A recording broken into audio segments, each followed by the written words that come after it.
Hello friends, नमस्कार सगळ्यांना. तर आजचा आहे डे 2, इंटरमिटंट फास्टिंगचा डे 2 आहे आणि आज म्हणजे गुरुवार आहे.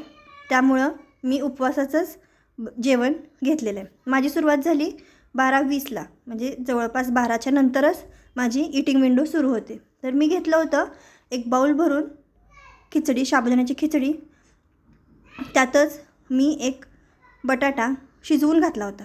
एकच बटाटा, पण तो एक बटाटा अर्धा मी खिचडीत घातला आणि अर्धा शेंगदाण्याची आमटीतही ॲड केला. शेंगदाण्याची आमटी होती प्लस त्याच्यासोबतच दही होतं. काही जण मला विचारतात की खिचडीमुळं वजन वाढतं का? तर नाही, खिचडीमुळं वजन वाढत नाही, पण खिचडीत असलेल्या शेंगदाण्यामुळं आणि बटाट्यामुळं वजन नक्कीच वाढू शकतं. त्यामुळं त्याचं प्रमाण थोडंफार कमी केलं तरीसुद्धा चालतं. त्यानंतर जवळपास 5च्या सुमारास मी घेतली ब्लॅक कॉफी, पण बिना साखरेची. साखर यात वापरायची नाही आहे काहीसुद्धा. ब्लॅक कॉफी घेतली.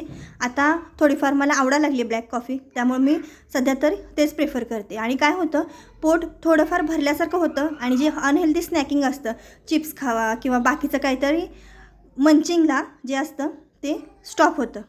त्यानंतर जवळपास 7:30 आणि 8च्या दरम्यान मी माझं डिनर घेतलं. तर डिनरमध्ये मी केलं होतं ओट्सचं सूप. जास्त करून मी यात फक्त भाज्या घातलेल्या आहेत, भरपूर अशा भाज्या घातलेल्या आहेत. त्यात मी घातलेल्या आहे गाजर, कांदा, टोमॅटो, कोबी.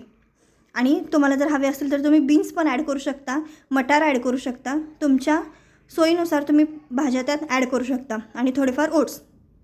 खूप फिलिंग होते. आणि मेन म्हणजे मला सांगायचं इथं आहे की हे एक असं फूड आहे की जे खाल्ल्यामुळं रिग्रेट होत नाही.